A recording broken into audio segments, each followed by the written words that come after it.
వాక్య భాగంలోనికి వెళ్దాం. చూడండి పిల్లరా, కీర్తన భాగము 75వ అధ్యాయము, కీర్తన భాగము 75 అధ్యాయము 7వ వచనము. ఈ సంవత్సరం దేవుడు నిన్ను హెచ్చించాలనుకుంటున్నాడు. ఈ సంవత్సరం దేవుడు నీ జాడలను, నీ యొక్క అడుగు జాడలను, నీ యొక్క సరిహద్దులను దేవుడు విశాలపరచాలనుకుంటున్నాడు. ఈ సంవత్సరము సంఘములో ప్రార్థన దేవుడు అధికపరచాలని కోరుకుంటున్నాడు. ఈ సంఘము దేవుని మహిమ చేత ఈ సంవత్సరము నూతన ఆత్మల చేత ఈ సంవత్సరం ప్రార్థన బలిపీఠము, ఈ బలిపీఠం మీద ప్రార్థన మంట అత్యధికమగాలని ప్రభు కోరుకొని మా హృదయాలలో భారం పెట్టి, తలంపు పెట్టి, ఆలోచన పెట్టి, అవకాశం ఇచ్చి ప్రతి సాయంకాల వేళ ఆ ధూప నైవేద్యాన్ని తీసుకొని ప్రభు పాదాల దగ్గర కూర్చునే భాగ్యాన్ని ఇస్తున్నాడు. సంగమా, మీరు కూడా కదిలి కదిలి కదిలి కదిలి రండి. మనమందరం కలిసి ప్రభు సన్నిధిలో ప్రార్థన అనే పోరాటము, ప్రార్థన అనే యుద్ధాన్ని కొనసాగిద్దాం. దేవుని స్తోత్రం. హల్లెలూయా. దేవుడే తీర్పు తీర్చువాడు, దేవుడే తీర్పు తీర్చువాడు. God will judge us. దేవుడు మనల్ని తీర్పు తీరుస్తాడు. ఎవరు తీర్పు తీరుస్తారు? దేవుడే తీర్పు తీరుస్తాడు. ఆయన ఒకని తగ్గించును, ఆయన ఒకరిని తగ్గించును, ఒకని హెచ్చించును, ఒకరిని హెచ్చించును. ఆమె చెప్పండి. ఆయన ఒకరిని తగ్గిస్తాడు, ఆయన ఒకరిని హెచ్చిస్తాడు. హెచ్చించాలని ఆయన చేతిలో ఉంది, తగ్గించాలని ఆయన చేతిలో ఉంది. ఆయన హెచ్చించగలడు, ఆయన తగ్గించగలడు. ఆయన అవునని కాదనగలడు, కాదని అవుననగలడు. ఆయన లేనిది ఉన్నట్టుగాను, ఉన్నది లేనట్టుగాను చేయగలడు. నువ్వు నమ్మగలగాలి. ఆయన వైపు చూడగా. ఒకరినంట ఆయన తగ్గిస్తాడట, ఒకరినేం చేస్తాడు? హెచ్చిస్తాడు.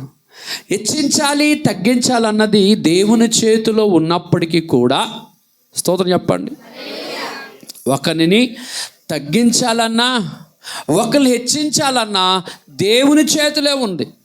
అప్పుడు మనకు అనిపిస్తుంది, ఏంటి దేవుడు పక్షపాతం చూపుతాడా? దేవుడు పక్షపాతం చూపుతాడా? దేవుడు ఒకరిని తగ్గిస్తారా? దేవుడు ఒకరిని హెచ్చిస్తారా అనే ఆలోచన మనకు రావచ్చు. జాగ్రత్త. ఒకరు తగ్గించాలని ఆయన చేతిలో ఉంది, ఒకరిని హెచ్చించాలని ఆయన చేతిలో ఉంది. కానీ నువ్వు తగ్గబడాలంటే, నువ్వు తగ్గిపోవాలంటే అది నీ చేతిలోనే ఉంది. నిన్ను దేవుడు తగ్గించాలంటే అది నీ చేతిలో ఉంది. ఏటండి, దేవుడు నన్ను తగ్గించడమో నా చేతిలో ఏటుందండి? చూడండి, ఒక వృత్తాంతము, ఒక స్టోరీ, ఒక జరిగిన సంఘటన. ఇశ్రాయేలు ప్రజలు ఐగుప్తులో నుంచి 40 సంవత్సరాలు అరణ్య యాత్ర చేసి 40 రాత్రులు, 40 సంవత్సరాల రాత్రులు, 40 సంవత్సరాల పగలు అరణ్యములో నుంచి ప్రయాణమై ఐగుప్తు బానిసత్వంలోంచి బయటకు వచ్చినటువంటి ఐగుప్తుల జీవితాలలో వారు పాలు తేళ్లు ప్రవహిస్తున్న దేశానికి వచ్చిన తరువాత వారికి రాజు అంటూ లేకపోతే వారు దేవుని దగ్గర అడిగారు, అయ్యా మమ్మలను పరిపాలించుటకు రాజు కావాలి, మమ్మల్ని నడిపించడానికి నాయకుడు కావాలన్నారు. అదేంటారా, 40 సంవత్సరాలు మిమ్మల్ని అరణ్యములో ఏ రాజు నడిపించాడు? నేనే రాజై నడిపించాను కదా, నేనే దైవమై నడిపించాను కదా. పగలు ఎండ దెబ్బ తగలకుండగా, రాత్రి వెన్నెల దెబ్బ తగలకుండగా మిమ్మల్ని ఆ రెక్కల మీద, పక్షిరాజు రెక్కల మీద ఎత్తుకొని నడిపించినట్లుగా, కాళ్ళకు రాయి తగలకుండా, ఎండ తగలకుండగా, మీకు ఆకలి వేయకుండగా, మీ వస్త్రములట చినిగిపోకుండగా. వస్త్రాలు చినిగిపోలే. స్తోత్రం చెప్పండి. ఎన్ని సంవత్సరాలు వేసుకున్నారు వస్త్రాలు? ఎన్ని బట్టలు పట్టుకొని నడిచి వెళ్ళగలం చెప్పండి? ఎన్ని జతలు పట్టుకొని, ఎన్ని గిన్నెలు పట్టుకొని, ఎన్ని సామాన్లు పట్టుకొని మనం నడిచి వెళ్ళగలం చెప్పండి? గట్టిగా అయితే 2 జతలో పట్టుకుంటాం. గిన్నెలో పిల్లలకు కావాల్సిన పాల డబ్బాలో, నీళ్ళ డబ్బాలో ఇవన్నీ పట్టుకొని వెళ్ళలేమండి.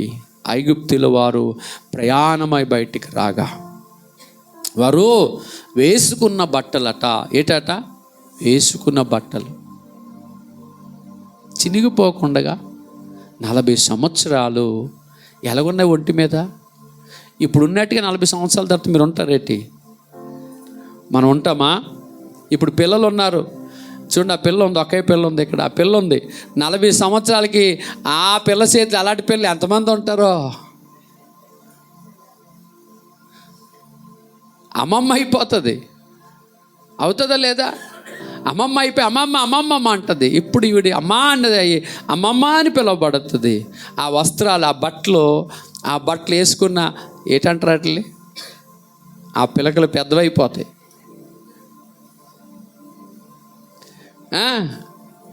ప్రియులారా, 40 సంవత్సరాలు వారు వేసుకున్న బట్టలట మాసిపోలేదు. స్తోత్రం చెప్పండి. మాసి పగలు ఎండలో నడిచారు, రాత్రి వెన్నెలు నడిచారు, అరణ్యములు నడిచారు, కొండల్లో నడిచారు, లోయలో నడిచారు, మట్టి దెబ్బలు గుండా నడిచారు, మైదానం కూడా నడిచారు, రాళ్ళ గుండా నడిచారు. వారు ఏ స్థలము గుండా నడిచినా సరే వారు వేసుకున్న బట్టలు మాసిపోలేదు. స్తోత్రం చెప్పండి. పోన్లేండి, మాసిపోలేదు అనుకుందాం. కానీ ఈ పిల్ల, ఇప్పుడు ఎంత ఉన్న పిల్ల, ప్రతి సంవత్సరం పెరుగుతూనే చెప్పరే, ప్రతి సంవత్సరం ఎంత ఉన్నది ఎంత అవుతుంది. ఆడపిల్లట బేగా పెద్ద. ఇప్పుడు ఇక్కడ నిల్చొని చూడండి ఒక పిల్ల, ఆ పిల్ల మా కళ్ళు ముందు ఇప్పుడు ఇంత అయింది, మాకంటే ఎంత పొడవైపోయి. ఇలా సంవత్సరం పెరిగి సంవత్సరం పెరిగిపోతూ ఉంటే వారు వేసుకున్న ఆ బట్టల సైజు వారి శరీరంతో పాటు ఎక్స్పాండ్ అవుతూ పెరుగుతూ వచ్చింది. ఈ షర్ట్ ఎంత ఉందా, ఆ చిన్న జుబ్బా వేసుకున్న పిల్ల, చిన్న జుబ్బా ఆ పిల్ల వయసుతో పాటు అలాగా ఓ ఎంత అద్భుతకరమైనటువంటి సంగతి అది. సంవత్సరాలకి బట్టలు ఎవరు కొన్నారు? ప్రతి సంవత్సరం ఆ పిల్లకి బట్టలు ఎవరు కొన్నారు? అరణ్యంలో ఏ టైలర్ ఉన్నాడు? ఏ సిఎంఆర్ షాప్ ఉంది? ఏమీ లేవండి. సమస్తము దేవుడై వారిని నడిపించాడు. బట్టలు ఆయన వారు వేసుకున్న బట్టలని ఆయన ఏం చేశాడంటే ప్రతిరోజు నూతన పరుస్తూ, ప్రతి సంవత్సరం నూతన పరుస్తూ, ప్రతి సంవత్సరం వెంబడి సంవత్సరం నూతన పరుస్తూ. ఏమండి, ఒకరికంటే ఎక్కడో తెచ్చుకొస్తామో 20 లక్షల మంది ప్రజలు వేసుకోవటానికి బట్టలు ఎక్కడి నుంచి ఆయన తీసుకొచ్చాడు?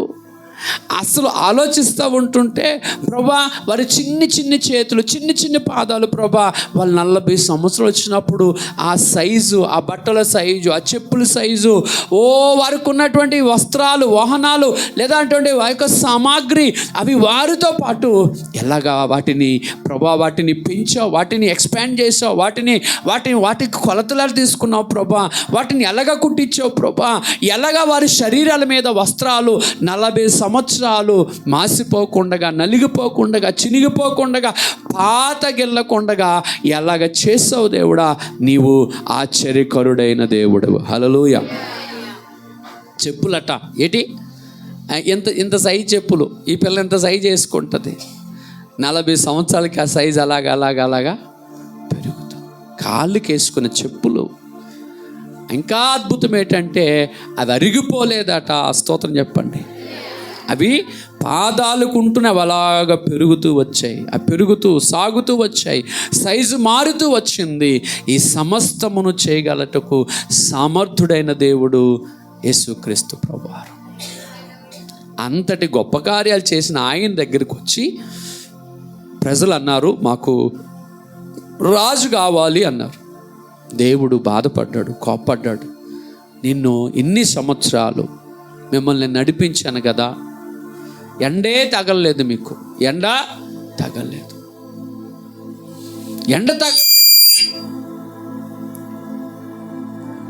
ఇంకా నాకు చాలు, ఇంకా దాని గురించి స్తోత్రం.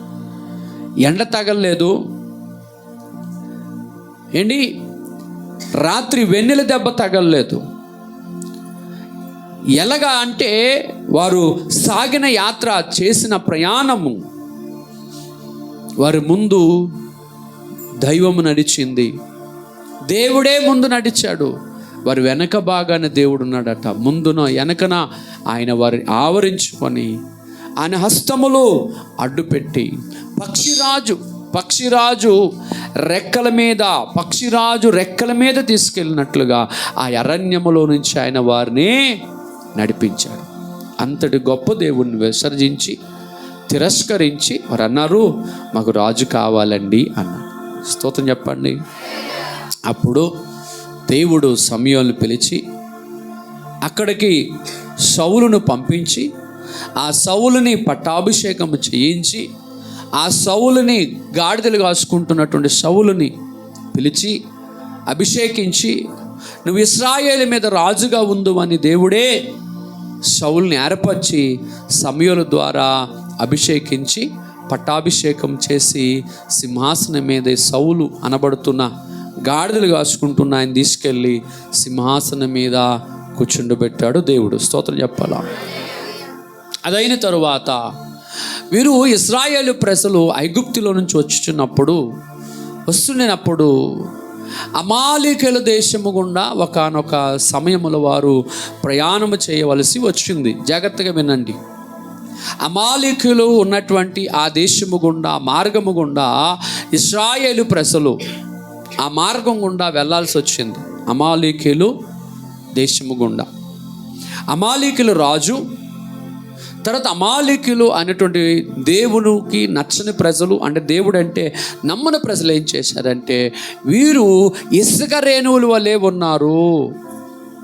ఐగుప్తు నుంచి వస్తున్న ఇశ్రాయేలులు అనబడుతున్న వీరు ఇసుక రేణువులలో ఉన్నారు. మన దేశము గుండా వెళ్తే మన దేశములో పంట పాడైపోద్ది, మన దేశాన్ని వారు ఆక్రమించుకుంటారు, మన దేశాన్ని వారు స్వాధీనం చేసుకుంటారు. కనుక ఇశ్రాయేలు ప్రజలను మన దేశ భూభాగము గుండా రానియకూడదు అని వారు ఏం చేశారంటే అమాలేకీయులు ఇశ్రాయేలు ప్రజలను వారి దేశము గుండా రానిలేదు.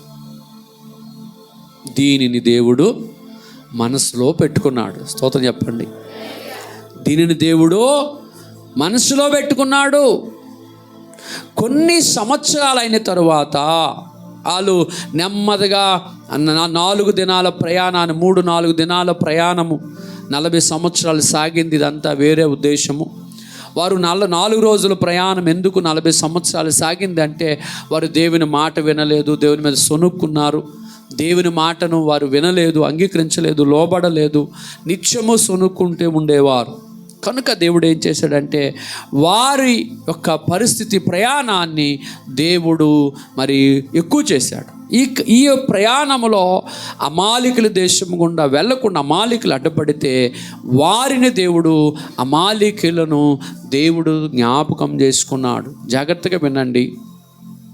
చాలా సంవత్సరాలు అయిపోయింది. ఇశ్రాయేల్ ప్రజలు వారు ఐగుప్తు నుంచి పాలు తేనెలు ప్రవహిస్తున్న దేశానికి వచ్చేసారు.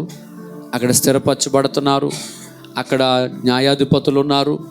ఆ న్యాయాధిపతుల కాలం తర్వాత సమూయేలు వచ్చాడు. సమూయేలు కొంతకాలం వారిని పరిపాలించాడు. వారికి చెప్పాడు, ఇలా చేయండి, అలా చేయండి. వారికి న్యాయం తీర్చాడు, ఆలోచన చెప్పాడు, దైవ భయాన్ని నేర్పించాడు, దేవుని కొరకు మాట్లాడు. కొన్ని సంవత్సరాలు అయిన తరువాత వారు ప్రతిదానికి ప్రవక్తని సమూయేలు దగ్గరికి వెళ్ళడం ఏంటి, ఇదంతా మాకొద్దు, మాకు ఒక రాజు కావాలని దైవజనుడైనటువంటి సమూయేలుని అడిగితే సమూయేలు దేవుడి దగ్గర ప్రార్థన చేస్తాడు. ప్రభువా, జీవజలముల ఊట అయిన నిన్ను వీరు విసర్జించి ఉన్నారు, నీ మాట వీరు వినట్లేదు ప్రభువా, వీరికి ఒక రాజు కావాలి అంటే సమూయేలు కంటే దేవుడు బాధపడిన వాడై దేవుడు బాధపడ్డాడు. దేవుడు బాధపడ్డాడు అల్లు చెప్తారట రబ్బోరాగట. దేవుడు బాధపడితే స్తోత్రం చెప్తారట మీరు. దేవుడు నొచ్చుకున్నాడు, హృదయంలో బాధపడ్డాడు. ఆయన బాధపడిన దేవుడు ఒక రాజుని ఎలాగైనా వీరికి ఇవ్వాలని చెప్పి నిర్ణయించి కొన్ని సౌలుని దేవుడు ఏర్పరిచి నీవు ఇశ్రాయేలు ప్రజలు నడిపించాలని ప్రతిష్ఠించి అభిషేకించి వానికి పట్టాభిషేకం చేసిన తరువాత కొంతకాలం సౌలు చక్కగా దేవుని మాట విన్నాడు, దేవుని మాటకు లోబడ్డాడు. దైవజనుడైన సమూయేలు ఏం చెప్పాడో వింటున్నారా? స్తోత్రం చెప్పండి. ఇప్పుడు దేవుడు ఏడిచాడంటే స్తోత్రం చెప్తారు మీరు. ప్రియులారా, మీరు ఆ ఆలోచన దయచేసి వాక్యం మీద దయచేసి ఉంచండి. ప్రియులారా, ఇక దేవుడు సమూయేలు విషయంలో దేవుడు సంతోషపడ్డాడే కానీ పట్టాభిషేకం చేసినటువంటి రాజు అయిన సౌలు విషయంలో దేవుడు హృదయములో నొచ్చుకున్నాడు. సమూయేలు అన్నాడు, సౌలా, నువ్వు దేవుడు ఒక మాట చెప్తున్నాడు, నువ్వు ఆ మాట చేయాలా? ఏటి నాయనా, ఏం చేయాలా అని అంటే అమాలేకీయులు ఎవరు? అమాలేకీయులు ఇశ్రాయేలు ప్రజలు అనగా దేవుని ప్రజలు ఐగుప్తు నుంచి వచ్చినప్పుడు వారు దేవుని ప్రజలకు ఆటంకముగా ఉన్నారు. వారు వెళ్ళనీయలేదు, వారు ఇబ్బంది పెట్టారు, వారు బాధ పెట్టారు. కనుక నువ్వేం చేయాలంటే ఆ అమాలీకులను నువ్వు సంపూర్ణముగా నిర్మూలము చెయ్యాలి అని చెప్పాడు. ఏం చెప్పాడు ఆయన? దేవుని ప్రజలకు, ఎవరికి? దేవుని ప్రజలకు విరుద్ధముగా రూపింపబడిన ఏ ఆయుధము కానీ ఏ రాజ్యము కానీ నిలవబడలేదు అన్నది ఈ పాఠ్యములో ముఖ్యమైనటువంటి అంశం అయి ఉన్నది. దేవుని ప్రజలను బాధిస్తున్నవారు, దేవుని ప్రజలను ఇబ్బంది పెడుతున్నవారు ఈరోజు కొరకు కాదు, లేదా ఈరోజు సాగిపోతుంది వారి యొక్క ప్రయాణము, ఈరోజు జరిగిపోతుంది వారి జీవితము. కానీ ఒకానొక దినానికి నిశ్చయముగా దేవుడు ప్రతీకారం తీర్చుకోగలడు. ఆయన వారికి లెక్క అప్పచెప్పగలడు. కొన్ని సంవత్సరాలు అయిపోయింది. ఈ యొక్క అమాలీకులను దేవుడు జ్ఞాపకం చేసుకున్నాడు. సౌలును పైకి లేవనెత్తాడు. సౌలుతో దేవుడు మాట్లాడుతున్నాడు. ఈ అమాలీకులు ఇశ్రాయేలు ప్రజలకు చేసినది నాకు జ్ఞాపకమున్నది అని చెప్తాడు. చూడండి, 1 సమూయేలు గ్రంథము 15వ అధ్యాయము 2వ వచనం. 235 పేజీ నెంబర్. సైన్యములకు అధిపతిగా యెహోవా సెలవిచ్చినది ఏమనగా, అమాలేకీయులు ఇశ్రాయేలీయులకు చేసినది నాకు జ్ఞాపకమే. మళ్ళా చదువమ్మా. సైన్యములకు అధిపతిగా యెహోవా సెలవిచ్చినది ఏమనగా, అందరూ వినాలా? సైన్యములకు అధిపతిగా యెహోవా సెలవిచ్చినది ఏమనగా. అమాలేకీయులు ఎవరట? అమాలేకీయులు ఎవరట? చెప్పండి, ఎవరట? ఇశ్రాయేలీయులకు చేసినది నాకు జ్ఞాపకమే. చేసినది నాకు జ్ఞాపకమే. ఏం చేశారు వీళ్ళు? అమాలీకులు ఏం చేశారు? ఏమర్రా చెప్పింది? హల్లెలూయా. అమాలీకులు ఏం చేశారు?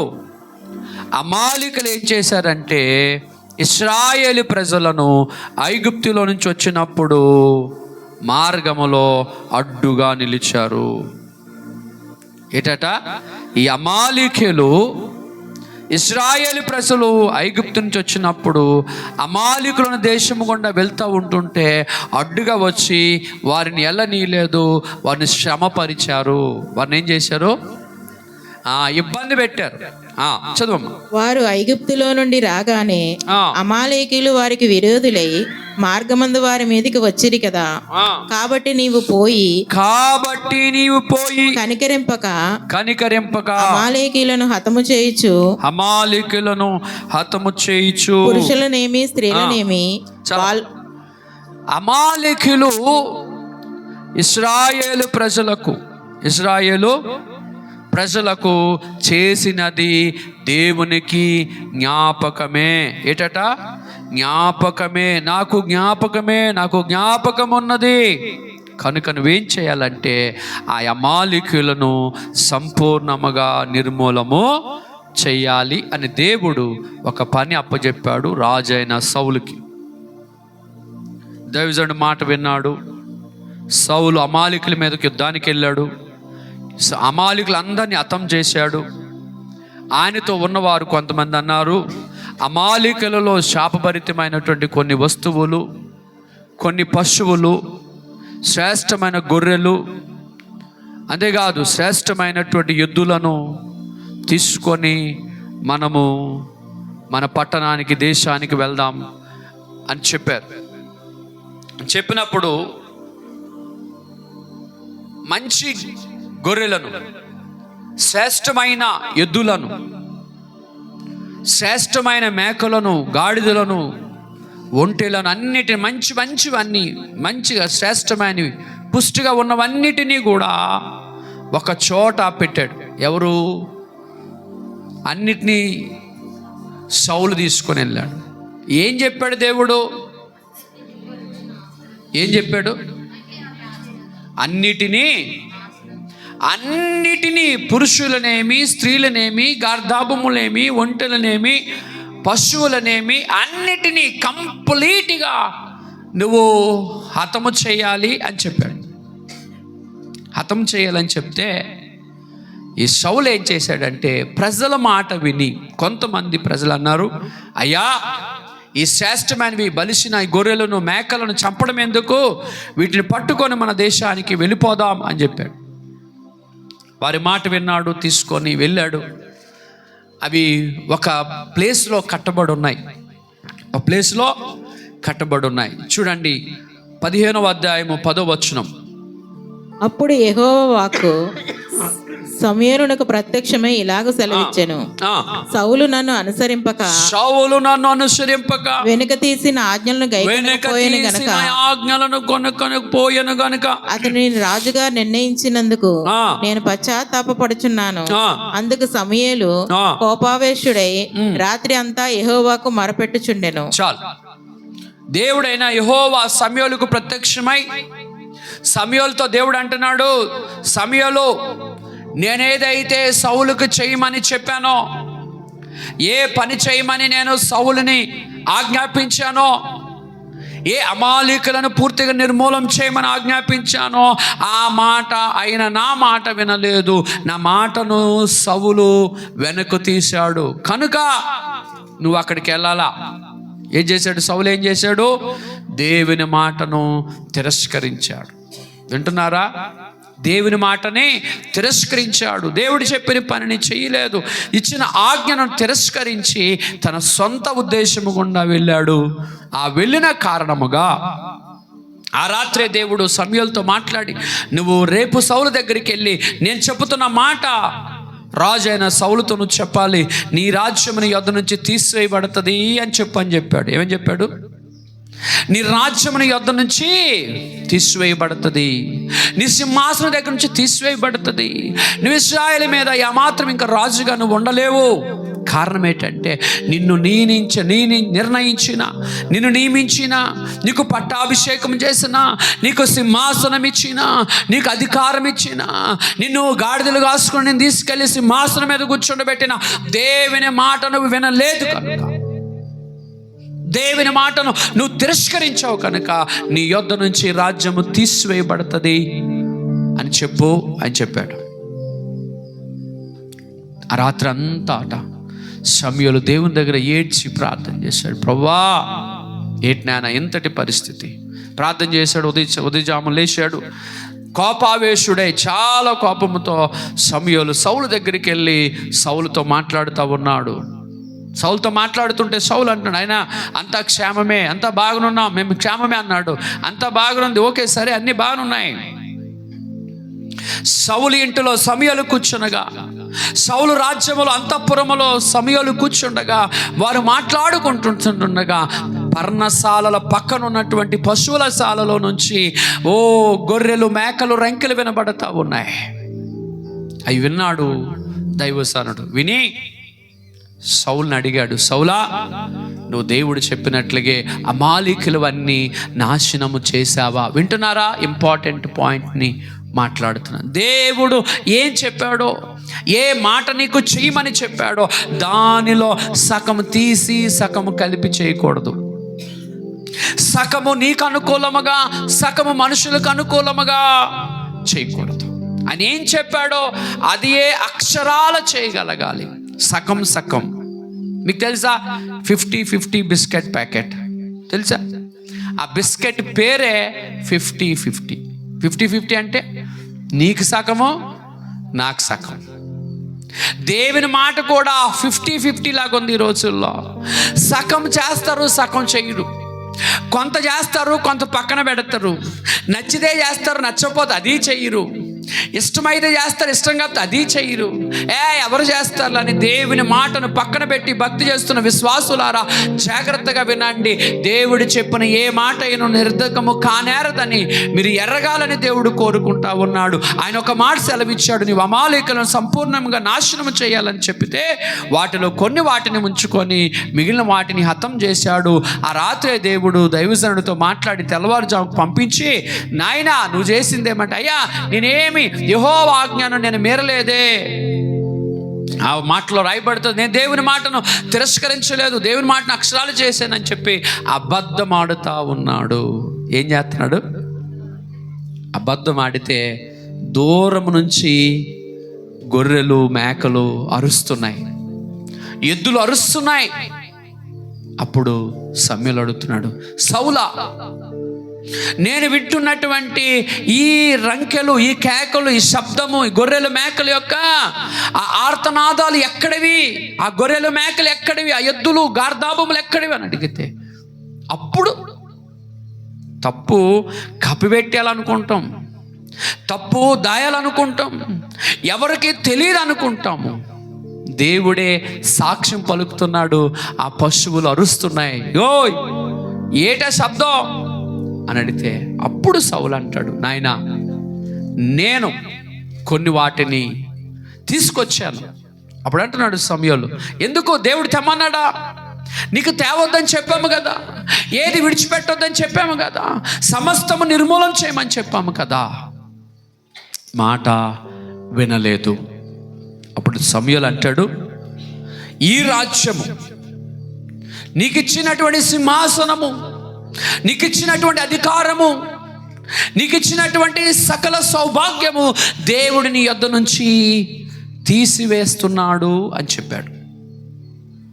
తీసివేసి నీకంటే ఉత్తముడును, ఏటట, నీకంటే ఉత్తముడైన వాడును, నీకంటే మంచివాడు అయినటువంటి వానికి ఈ రాజ్యము దేవుడు అప్పగించబోతా ఉన్నాడు. చూడండి నాయన, 15:27 వచనం, 28 వచనం.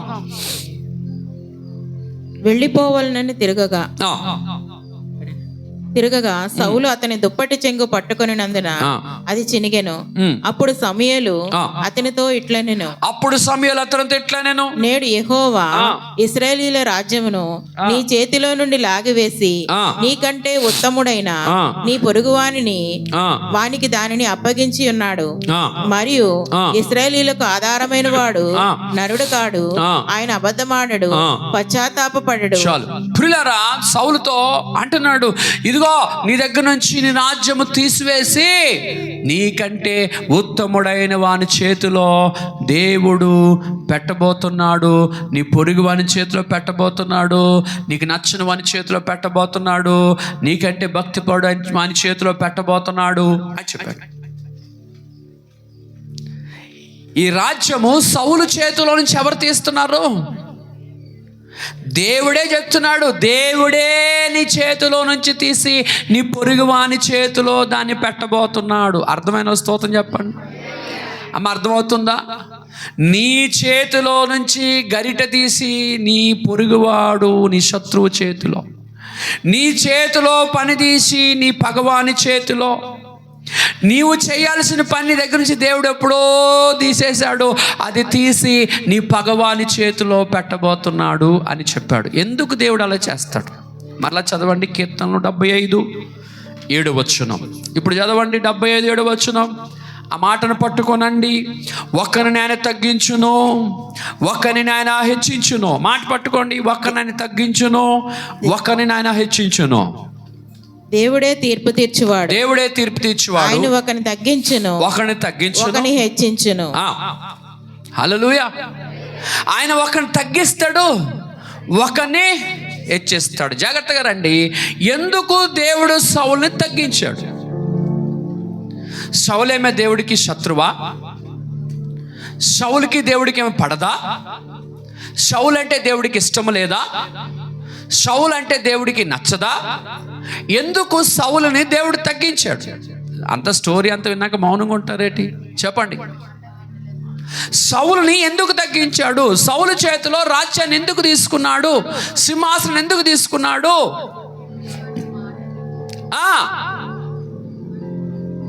మాట వినలేదు. ఏమని దేవుడు చెప్పాడో ఆ మాట చేయకపోవటం వలన దేవుడు ఇచ్చిన దేవుడే తీసుకున్నాడు.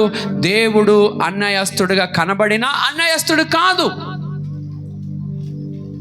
అన్యాయస్తుడు కనబడతాడు నీకు. లేకపోతే దేవుడు ఎందుకు తీసుకున్నాడంటే నువ్వు అనుకోవచ్చును, దేవుడు అలాగ తీసుకోడు, ఇచ్చిన దేవుడు తీసుకోడు, నువ్వు పోగొట్టుకుంటేనే తప్ప. సౌలుకిచ్చిన సింహాసనాన్ని పోగొట్టుకున్నాడు, సౌలుకిచ్చిన అభిషేకాన్ని పోగొట్టుకున్నాడు, సౌలుకిచ్చిన రాజ్యాధికారాన్ని పోగొట్టుకున్నాడు. మాట వినకపో వినకపోవడం వలన ఆ రాజ్యము పోగొట్టుకున్నాడు. నీవు ఇక్కడ కూర్చుని వాక్యం వింటున్నటువంటి దైవ జనాంగమా, మీరు చేతులారు వదలలేదు. దేవుడే మీ దగ్గర నుంచి ఆ పనిని తీసివేస్తాడు. సౌలు వదిలేలేదు సింహాసనాన్ని, సౌలు వదిలేలేదు అధికారాన్ని, సౌలు వదిలేలేదు అభిషేకాన్ని. దేవుడు తీశాడు. కారణం ఏంటంటే సౌలు యొక్క అవిధేయత, సౌలు మాట వినకపోవటం వలన సింహాసనాన్ని కోల్పోయాడు, అధికారాన్ని కోల్పోయాడు. దేవుని బిడ్డలుగా నేను మీకు చెప్తున్న మాట ఏంటంటే, దేవుడు నీకు ఇచ్చిన దానిని నువ్వు సరి అయిన రీతిలో, దేవుడికి ఇచ్చిన పనిని సరి అయిన రీతిలో నువ్వు నడవకపోతే, చేయకపోతే, నమ్మకంగా చేయకపోతే, ఆ మాటను నువ్వు కొనసాగించకపోతే, దేవునికి ఇచ్చిన సింహాసనమైన, దేవునికి ఇచ్చినటువంటి అభిషేకమైన, దేవునికి ఇచ్చిన పని అయినా, దేవుడికి ఇచ్చినది ఏదైనా సరే నీవు దాన్ని నిలబెట్టుకోకపోతే దేవుడే తీసి ఎవరికి ఇస్తాడట? నీ పొరుగువానికి, నీ పగవాడికి అప్పగిస్తాడు దాన్ని. ఇదే సిస్టము కొత్త నిబంధనలో కూడా కనబడుతుంది. అక్కడ ఏం చేశాడు ఆయన? ఒకనికి 1 తలంతు, ఒకనికి 2 తలంతులు, ఒకనికి 5 తలంతులు ఇచ్చాడు. 1 తలంతు తీసుకున్నవాడు దాన్ని సరి అయిన రీతిలో వాడలేదు, సరి అయిన రీతిలో దానిని పని చేయలేదు, సరి అయిన రీతిలో పని చేయలేదు, అభివృద్ధి పరచలేదు. కనుక ఈ 1 తలంతు ఇచ్చిన దేవుడే, ఇచ్చిన ఆయన అన్నాడు, నా తలంతు నాకు ఏటన్నాడు? నాకు ఇయ్యా అని అడిగాడు.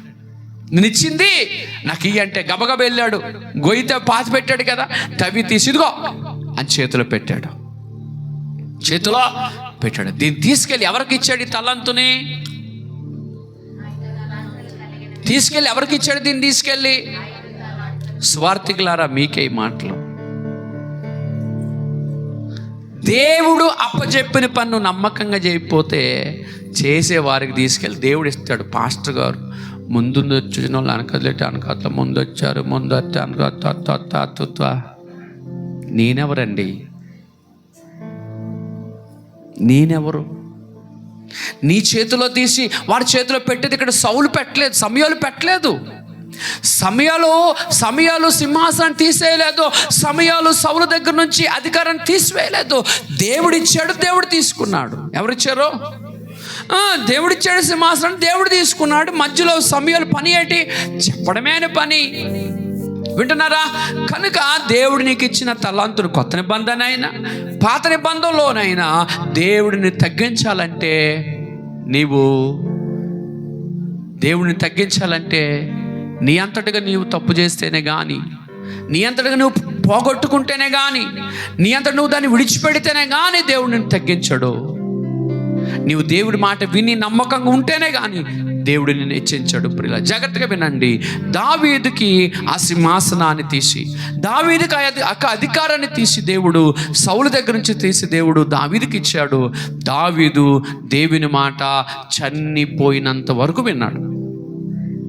దావీదు దేవుడి హృదయానుసారుడిగా ఉండి ఆయన మాటలలో ఏది తప్పిపోలేదు, ఎక్కడ దేవునికి విరుద్ధముగా నడవలేదు, తిరస్కరించలేదు. ఒకానొక టైంలో దేవుడు దావీదుని హెచ్చరిస్తాడు. దావీదు, నువ్వు ఇశ్రాయేలు ప్రజలు ఎందుకు లెక్కించావు నా యొక్క ప్రమేయం లేకుండా అని అడిగితే, ప్రభువా తెలియక తప్పు చేశారు. దేవుని అడగకుండగా ఇశ్రాయేలు ప్రజల సంఖ్యను లెక్కిస్తే అప్పుడు దేవుడు దావీదుని హెచ్చరించాడు. దీనికి తగిన పనిష్మెంట్ నీకు ఉంది. 3 నెలల ఉగ్రత, 3 దినాల మహాశ్రమ, 3 సంవత్సరాల కరువు, 3 కావాలి. అప్పుడు దావీదు అంటాడు, నేను దేవుని చేతులు ఇరుకులో పడిపోయాను. ఏదైనా ఏం చేయాలనుకున్నా ప్రభువా, ఇశ్రాయేలు ప్రజలు వారు అమాయకులు ప్రభువా, వారికి వద్దు, నా మీదకే రాని. కొడితే నన్నే కొట్టు, తిడితే నన్నే తిట్టు, శిక్షిస్తే నన్నే శిక్షించు, కానీ కుడి ఎడమలు తెలియని ప్రజలు వారు ఏమనక ప్రభువా అని దేవుని దగ్గర ప్రతిమలాడుకున్నాడు. అంతే తప్ప ఇది నా ఇష్టమని సౌలులాగా అబద్ధం ఆడలేదు, సౌలులాగా తిరస్కరించలేదు, సౌలులాగా బొంకలేదు, సౌలులాగా అబద్ధాన్ని కప్పిపెట్టడానికి ప్రయత్నము చేయలేదు. కనుక దావీదు దేవుడికి నచ్చాడు. ఒక పొరపాటు మనం చేస్తే, ప్రభా ఇది నా పొరపాటు, ఇది నా బుద్ధిహీనత, ఇది నా అజ్ఞానము, ఇది నాకు తొందరపాటు, ఇది నాకు తెలియక చేశాను, నన్ను క్షమించు ప్రభా అని ఆయన దగ్గర క్షమాపణ అడిగితే పరిస్థితి వేరుగా ఉంటుంది. సౌలులాగా చెప్పింది చేయకుండగా వాక్యాన్ని ఒకలాగా ఉండి నువ్వు ఒకలాగా చేసుకుంటూ నీ ఇష్టానుసారంగా చేస్తూ ఇది నాకు ఎందుకు పోయిందా, ఇది నాకు ఎందుకు లేదా అని అనుకోవటం కంటే ఎందుకు అది జరిగింది ఆలోచించి నువ్వు ఈరోజు ఒక నిర్ణయం తీసుకోవాలా. దేవుడట ఒకరిని హెచ్చిస్తాడు. దావీదుని హెచ్చించాడు. కారణం ఏంటంటే దావీదులో నమ్మకం. స్తోత్రం చెప్పండి. దావీదులో విధేయత, దావీదులో దేవుని మాటకి శిరస వహించాడు. కరువైన కష్టమైన ఖడ్గమే మీదకి వస్తే, దేవుని యొక్క ఉగ్రతన మీదకి వస్తే సహించాడు, ఓర్చుకున్నాడు, దాన్ని భరించాడు. చెప్పాడు దేవుడితో, ప్రభా అలాగే నువ్వు కొట్టినా, నువ్వు తిట్టినా, నువ్వేం చేసినా పర్లేదు ప్రభా, కానీ నేను నీ చేతిలో పడటమే నాకు ఇష్టము అన్నాడు. హల్లెలూయా. నేను మనుషుల చేతిలో పడకూడదు ప్రభా, ఏం చేయాలన్నా నువ్వే చెయ్యి అని చెప్పినప్పుడు దావీదుని దేవుడు జ్ఞాపకము చేసుకున్నాడు. అందుకు దేవుడు గొర్రెలు కాసుకున్న దావీదుని తీసుకెళ్ళి అది ఏ సింహాసనం మీద కూర్చుండబెట్టాడు. సింహాసనం మీద ఉన్నటువంటి సౌలు రాజును సింహాసనం నుంచి కిందకి తీసుకొచ్చాడు. ఇప్పుడు చదవండి, ఒకరిని ఆయన తగ్గించును, సౌలుని తగ్గించాడు, దావీదుని ఏం చేశాడు? హెచ్చించాడు. ఎవరి చేతిలో ఉంది తగ్గించాలని హెచ్చించాలన్నా? పప్పులో కాలేశారు మీరు. తగ్గించాలని హెచ్చించాలన్నా దేవుడి చేతిలో లేదు. ఇప్పుడు దేవుడు అనుకోండి, వీళ్ళిద్దరు ఉన్నారు, వీళ్ళిద్దరు కూర్చున్నారు ఇక్కడ అనుకోండి, నా ఇష్టం అనుకోండి, నేను ఈవిని పొగుడుతూ ఉంటా, నాకు ఇవి నచ్చలేదు అనుకోండి, ఇవిని మనిషి నాలాగే దేవుడు చేస్తాడా?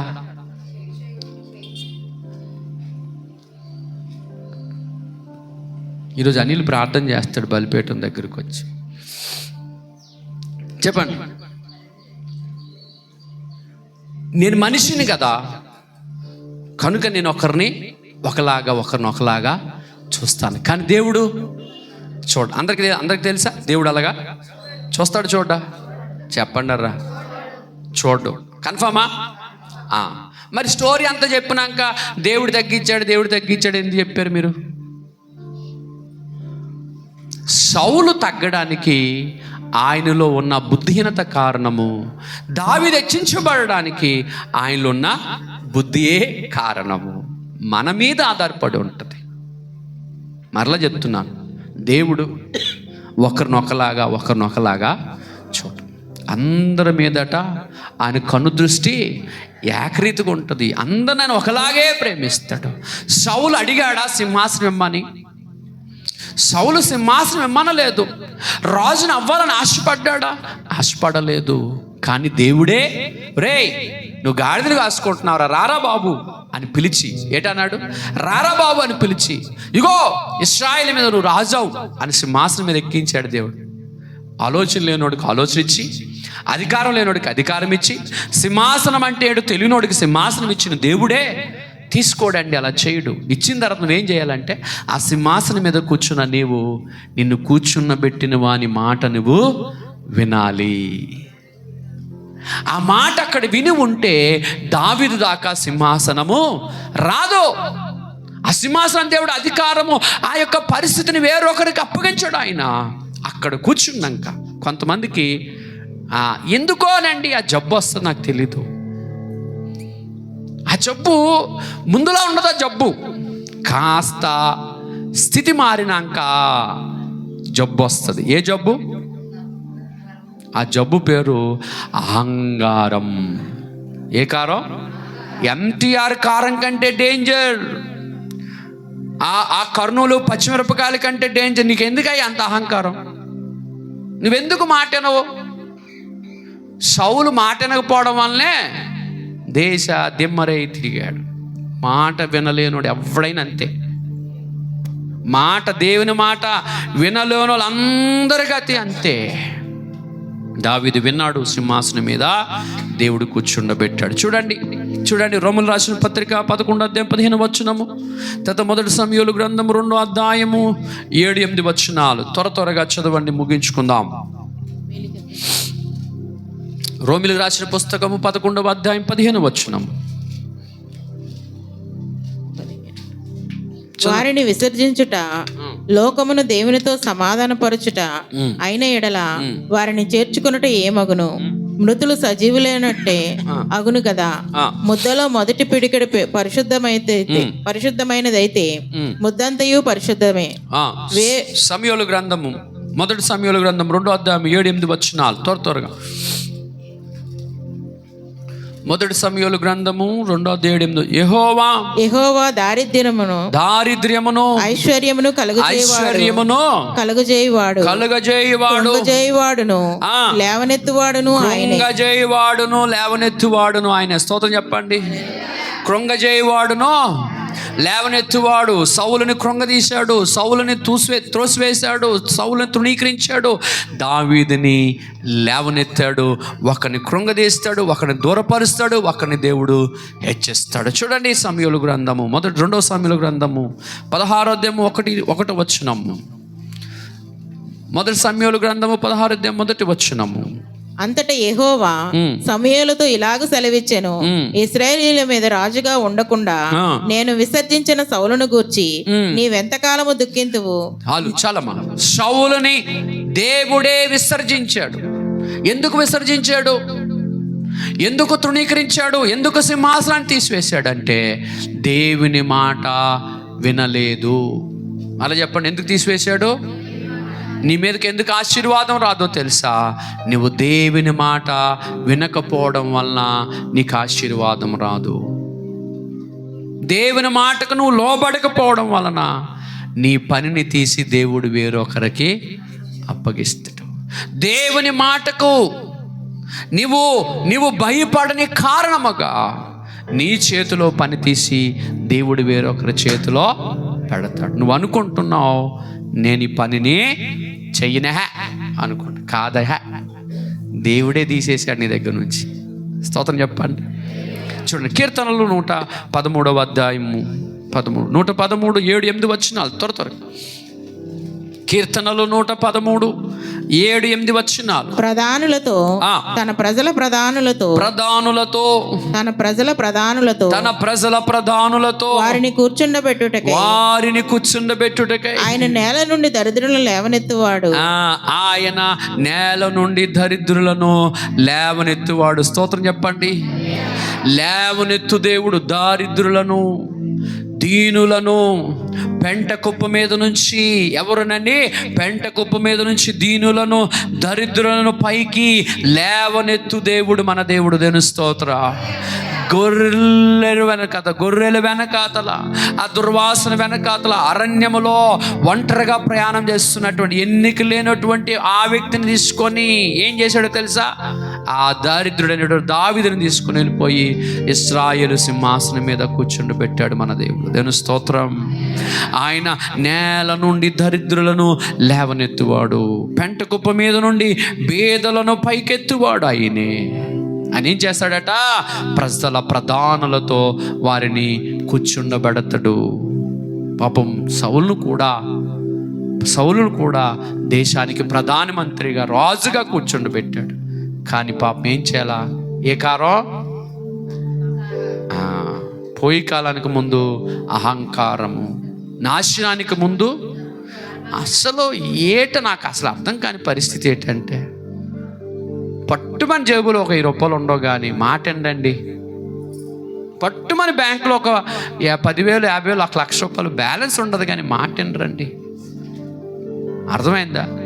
జీవితంలో ఎప్పుడైనా ఆ బాస్మతి రైస్ తెచ్చుకొని తిన్నాడో లేదో తెలియదు కానీ మాట ఏంటండి. ఎందుకు వీళ్ళకి అంత ఆ MTR కారమో తెలియదు కానీ మరి ఎప్పుడు బాగుపడతారో పట్టుమని. అర్థమవుతుందా? నాణ్యమైనటువంటి వేసుకోవటానికి శ్రేష్టమైన బట్టలు లేకపోయినా, శ్రేష్టమైన తిండి లేకపోయినా, శ్రేష్టమైనటువంటి బ్యాలెన్సులు లేకపోయినా మాట మాత్రము వినరు. దీన్ని ఏమన్నారంటే అహంకారం అన్నారు. ఈ అహంకారం వలన ఏమయ్యిందంటే సింహాసనాన్ని కోల్పోయాడు. దేవుని బిడ్డలారా చూడండి ఒక మాట, యోబు గ్రంథము 5వ అధ్యాయం 11వ వచనం. 5 నిమిషాలు ముగించుకుందాం. ఆయన ఒకరిని హెచ్చిస్తాడు, ఒకరిని తగ్గిస్తాడు. యోబు గ్రంథం 5వ అధ్యాయం 11వ వచనం.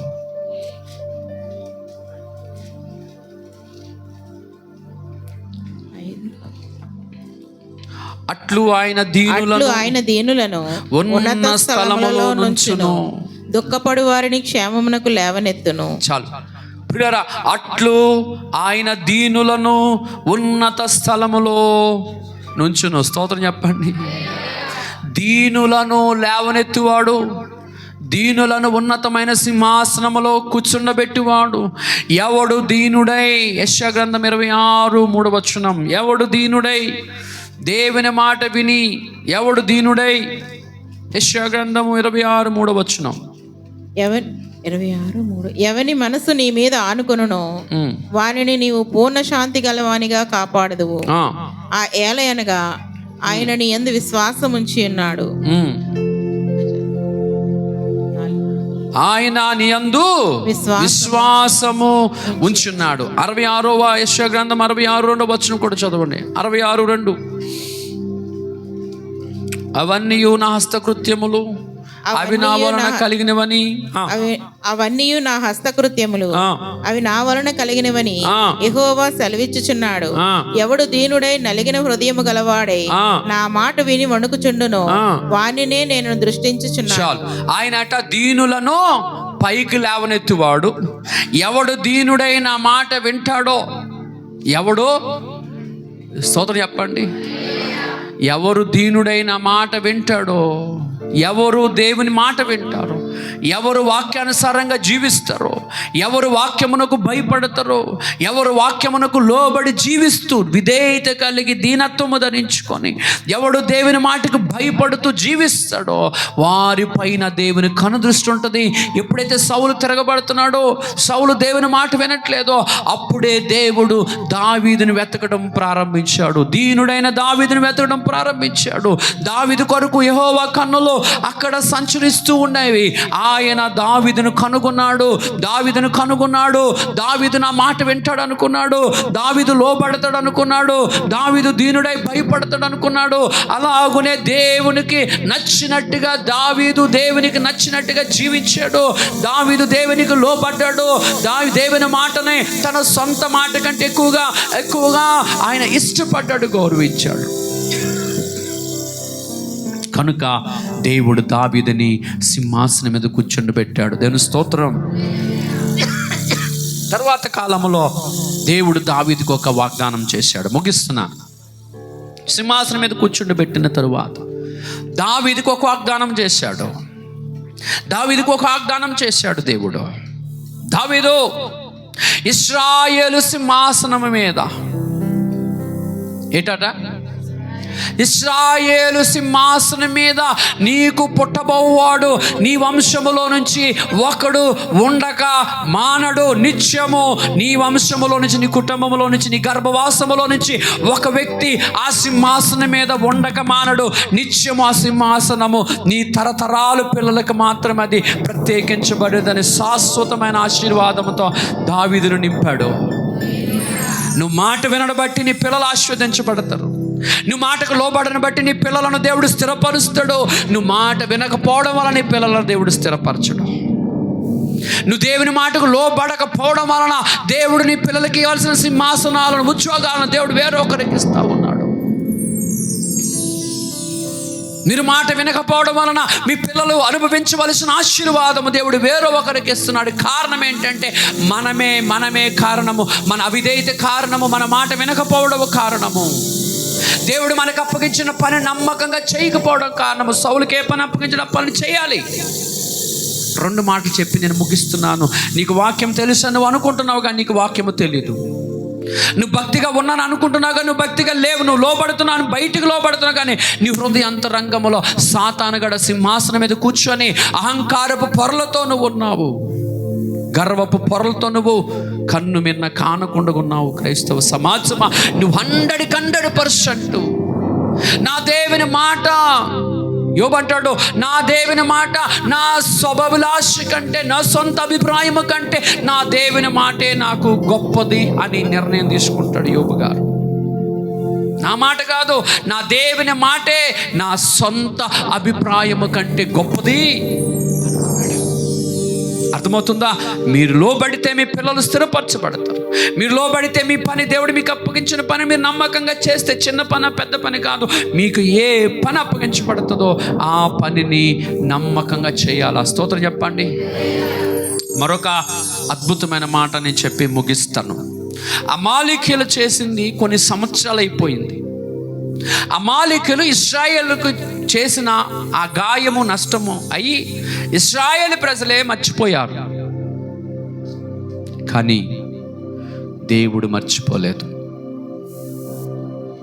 దేవుని బిడ్డలారా, మిమ్మల్ని గాయపరిచిన వారు లేదా మీకు నష్టపరిచిన వారిని మీరు మర్చిపోవచ్చేమో, కానీ యేసు రక్తములో కడగబడిన పిల్లలను గాయపరిచిన వారిని దేవుడు జ్ఞాపకం చేసుకో. ఇక్కడట అమాలేకీయులు తరము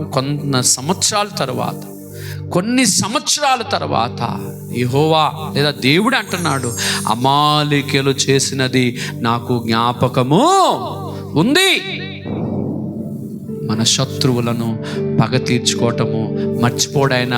ఆయన మర్చిపోడు. అది కూడా ఈ వాక్య భాగంలో ఉంది.